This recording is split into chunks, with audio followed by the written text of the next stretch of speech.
So तपाईहरु मध्ये मेरो यो च्यानलसँग जो रेगुलरली अपडेटेड हुनुहुन्छ अथवा मेरो च्यानललाई जसले सब्स्क्राइब गर्नु भएको छ तपाईलाई थाहा छ होला कि हिजो भर्खरको एउटा भिडियोमा चाहिँ मैले मेरो एसए 2073 को पर्सनल मार्कशिट शेयर गरेको थिएँ। यसकारण मैले त्यस मार्कशिटमा चाहिँ मेरो कति जीपी आएको थियो, त्यसपछि त्यति मात्र नभएर मेरो त्यो मार्कशिटमा एसए 2073 मा चाहिँ इन्डिभिजुअल सब्जेक्ट्सहरुमा पनि कति जीपी आएको थियो भनेर मैले सबै इन्फर्मेसनहरु तपाईहरुसँग शेयर गरेको थिएँ। एन्ड जस्तो कि तपाईले देख्नु भएको थियो कि त्यो भिडियोमा मैले तपाईहरुलाई देखाएको थिएँ मेरो अरु लाइक यो नेपाली इंग्लिश जस्तो ल्याङ्ग्वेज सब्जेक्ट्सहरुमा चाहिँ 4 जीपीए नआए पनि जुन सब्जेक्टमा चाहिँ स्टुडेन्ट्सहरुलाई मेजर प्रब्लम हुन्छ नि, फर एक्जाम्पल साइन्स, त्यसपछि यो दुईटा म्याथमेटिक्स, यो तीनटा सब्जेक्ट्समा चाहिँ मेरो ए प्लस अथवा 4 जीपीए आएको थियो। सो त्यही भएर आजको भिडियोमा चाहिँ म अब साइन्सलाई चाहिँ कुनै छुट्टै भिडियोमा डिस्कसन गरौँला हैन। यो भिडियोमा चाहिँ हामी तपाईको कसरी चाहिँ तपाईले अब आफ्नो यो दुईटा म्याथमेटिक्सहरु जुन छ यसमा चाहिँ अब आफ्नो आउँदो 2079-80 को एसई को एक्जाममा चाहिँ राम्रो परफर्म गर्न सक्नुहुन्छ अथवा 4 जीपीए ल्याउनको लागि चाहिँ तपाईले के कस्तो टेक्निक्सहरु चाहिँ अहिलेबाट नै इम्प्लिमेन्ट गर्न सक्नुहुनेछ भन्ने विषयमा चाहिँ कुरा गर्न गइरहेको छौं। So please make sure that you watch up to the end of this video. So पहिला सुरु चाहिँ तपाईहरु यो म्याथमेटिक्स सब्जेक्ट्सहरुको बारेमा तीनटा मेजर फ्याक्ट्सहरु बुझ्नुस्, ठीक छ। तपाईले अब हुन सक्छ सायद आफ्नो क्लासमा यो टिचरले पनि भनिसक्नु भएको छ होला, तर इन केस भन्नु भएको छैन भनेदेखि सुनि नै हाल्नुस्। सो म्याथमेटिक्सहरु भनेको चाहिँ तपाईको एसई को बोर्ड एक्जामिनेसनको एउटा यस्तो सब्जेक्ट्सहरु हुन् हैन जसले चाहिँ तपाईको जीपीए धान्नको लागि चाहिँ मेजर हेल्प गर्छन्, ठीक छ। लेट्स से तपाईको ल्याङ्ग्वेज सब्जेक्ट्सहरुमा त अब 4 जीपीए ल्याउने चान्स त अब सबैजनाको त हुँदैन नि हैन। सो ल्याङ्ग्वेज सब्जेक्टमा अब 4 जीपीए नआए पनि तपाईको लेट्स से ओभरअल जीपीए धान्नको लागि चाहिँ तपाईको दुईटा म्याथमेटिक्स सब्जेक्ट्सहरु चाहिँ एकदमै इम्पोर्टेन्ट छन्। यो पहिला सुरु तपाईले फ्याक्ट बुझ्नुस्, यसलाई एक्नोलेज गर्नुस् र सेकेन्ड फ्याक्टको बारेमा कुरा गर्नु।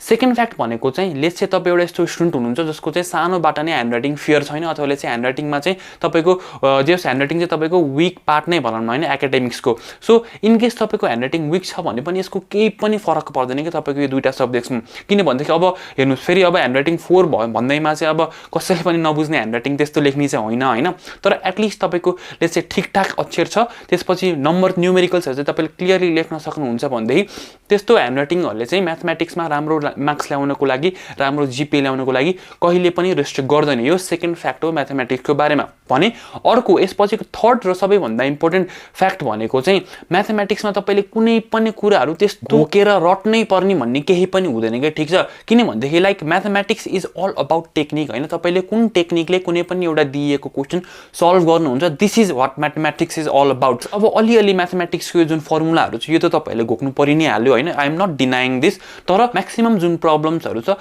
यो प्रब्लम्सहरुलाई चाहिँ तपाईले फर्मुलाकै आधारमा चाहिँ मजासँग सल्भ गर्न सक्नुहुनेछ। सो यो पोइन्टसम्म चाहिँ आई गेस यो तीनटा मेजर फ्याक्ट्स तपाईहरुले म्याथमेटिक्सको बारेमा बुझिसक्नु भयो होला भनेर म अन्डरस्ट्यान्ड गर्छु यसलाई। अब चाहिँ हामीहरु इन्डिभिजुअली दुईटा सब्जेक्ट्सहरुको बारेमा कुरा गरौँ, ठीक छ। सो पहिला कुरा गरौँ हामीहरु सी म्याथमेटिक्स अथवा तपाईहरुको कम्पलसरी म्याथमेटिक्स। सो कम्पलसरी म्याथमेटिक्समा पनि स्टुडेन्टहरुलाई लाइक जबसम्म तपाई 7-6 क्लाससम्म हुनुहुन्छ त्यति बेलासम्म यसले केही पनि दुःख दिदैन थियो हैन, तर जब तपाई यो 8-9-10 क्लासमा बिस्तारै आउन स्टार्ट गर्नुभयो त्यसपछि चाहिँ कम्पलसरी म्याथमेटिक्स पनि स्टुडेन्ट्सहरुको one of the weakest subjects हुन स्टार्ट गर्यो, ठीक छ।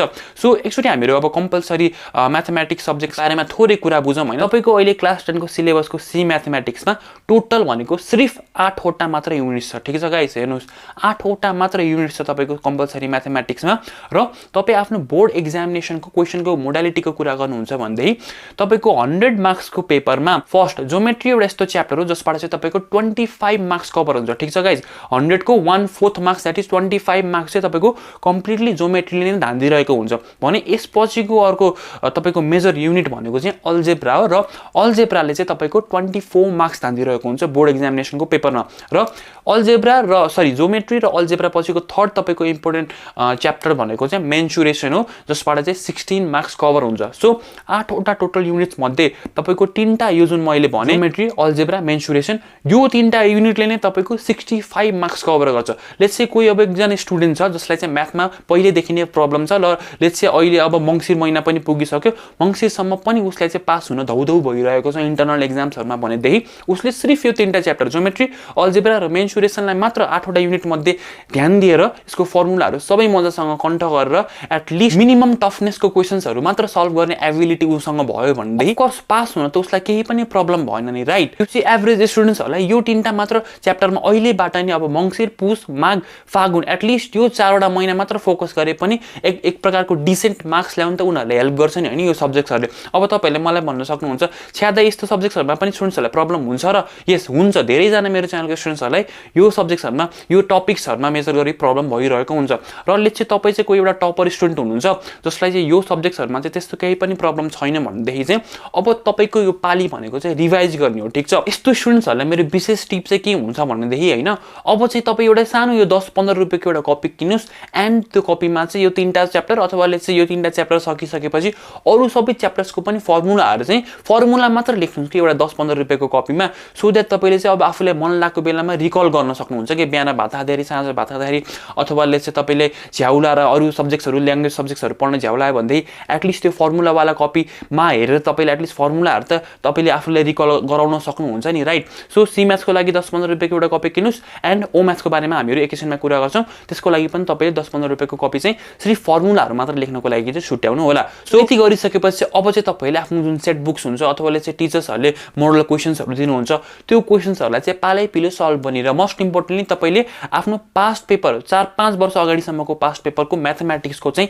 ओभरअल सबै सल्भ गर्नुले यसले तपाईँलाई बोर्ड एक्जामिनेसनमा धेरै नै हेल्प गर्छ। सो सी म्याथ्समा चाहिँ अब हामीहरू एकैछिनमा फेरि फर्केर आउँला र अब कुरा गरौँ अर्को सब्जेक्ट अप्सनल म्याथमेटिक्स। र तपाईँलाई क्रेजी लाग्ला होइन यो कुरा, स्टुडेन्ट्सहरूलाई सी म्याथ्स भन्दा पनि बढी मेजर स्टुडेन्ट्सहरूलाई चाहिँ अप्सनल म्याथमेटिक्समा प्रब्लम हुन्छ।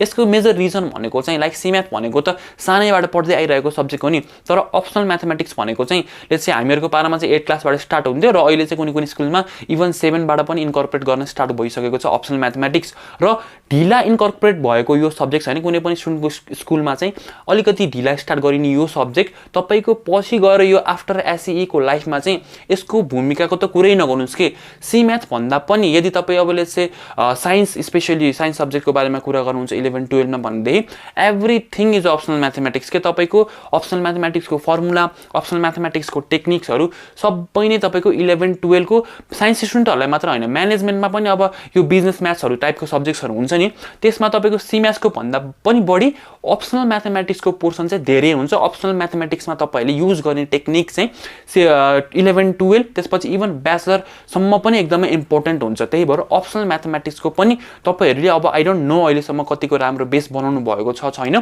तर एटलिस्ट अब यो बाँकी 4 महिनामा चाहिँ अब चाहिँ तपाईँहरूले कसरी अप्सनल म्याथमेटिक्समा लेट्स चाहिँ तपाईँले केही पनि आउँदैन भनेदेखि चाहिँ इम्प्रुभ गर्न सक्नुहुन्छ त। सो अप्सनल म्याथमेटिक्सकोमा पनि अब 3टा मेजर च्याप्टर्स अघि सी म्याथको जस्तै यसको बारेमा पनि म भन्दै नै हाल्छु। 1 नम्बरमा छ तपाईँहरूको अल्जेब्रा, ठिक छ।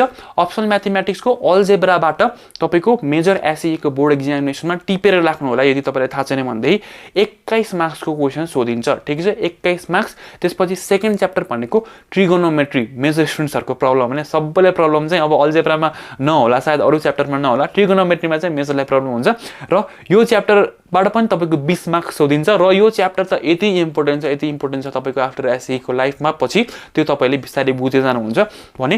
थर्ड नम्बरको च्याप्टर भनेको तपाईँको कोअर्डिनेट ज्योमेट्री छ र कोअर्डिनेट ज्योमेट्रीबाट पनि तपाईँहरूको बोर्ड एक्जामिनेसनमा चाहिँ 15 मार्क्सको क्वेसन सोधिन्छ। सो यो 3टा टपिक यो 3टा युनिटबाट चाहिँ तपाईँको बोर्ड एक्जामिनेसनमा ओभरअलबाट चाहिँ कति 56 मार्क्सको क्वेसन्सहरू आउने रहेछ। सो तपाईँहरूले यदि अहिलेसम्म पनि अप्सनल म्याथमेटिक्सको राम्ररी पढ्न स्टार्ट गर्नुभएको छैन, कन्सेप्टहरू बुझ्नु भएको छैन भनेदेखि एटलिस्ट यो 3टा टपिकहरूबाट चाहिँ अहिलेबाट नै पढ्न स्टार्ट गर्नु होला।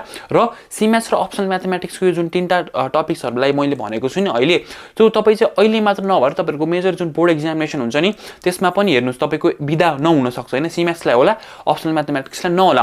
त्यही भएर तपाईँले पढ्दाखेरि चाहिँ कसरी स्टार्ट गर्नुहोस् भनेदेखि जुन टपिकबाट बढी मार्क्सको वेटेज हुन्छ नि त्यसबाट स्टार्ट गर्नुहोस् कि ऱ्यादर चाहिँ अब चाहिँ भेक्टर पढ्छु यिनीहरू पढ्छु, यस यिनीहरू पनि इम्पोर्टेन्ट छ, तर एटलिस्ट होइन फर्स्टमा चाहिँ तपाईँहरू यो जुन मेजर मार्क्स धेरै मार्क्स कभर गर्ने टपिक्सहरू छ नि ठुल्ठुलो यत्रो ठुलो टपिक्सहरू छ यसलाई चाहिँ पहिला कभर गर्नुहोस्, त्यसपछि सानो टपिक्सहरूमा तपाईँहरू जम्प गर्न स्टार्ट गर्न सक्नुहुनेछ। सो सी म्याथ्स र अप्सनल म्याथमेटिक्सको यो 3टा मेजर युनिट्सहरू मैले तपाईँलाई अहिलेबाट नै छुट्याइदिइसकेको छु र अप्सनल म्याथमा पनि यदि तपाईँले राम्रो पर्फर्म गर्नु छ भनेदेखि चाहिँ 15 रुपियाँको कपी लिने, त्यसमा सबै फर्मुला कति फर्मुला छ हेर्नु त अप्सनल म्याथमेटिक्सको सबैले होइन टपिक वाइज 1 देखि तलसम्म मजासँग लेख्नुहोस् होइन, युनिट छुट्टै त्यसले चाहिँ तपाईँलाई पछि धेरै नै हेल्प गर्छ। र मलाई एउटा कुरामा चाहिँ सबसे धेरै के हाँस उठ्छ थाहा छ, एसईको स्टुडेन्ट्सहरू म्याथमेटिक्स पढ्छन् कि लाइक लिटरली कि यसरी लिएर पढ्छन् कि म्याथमेटिक्स पढेर हेर्नुहोस्, तपाईँको पढेर अप्सनल म्याथमेटिक्स सी म्याथमेटिक्स दुवैमा होस् बोर्ड एक्जामिनेसन म्याथमेटिक्स पढेर तपाईँको कहिले पनि राम्रो हुँदैन।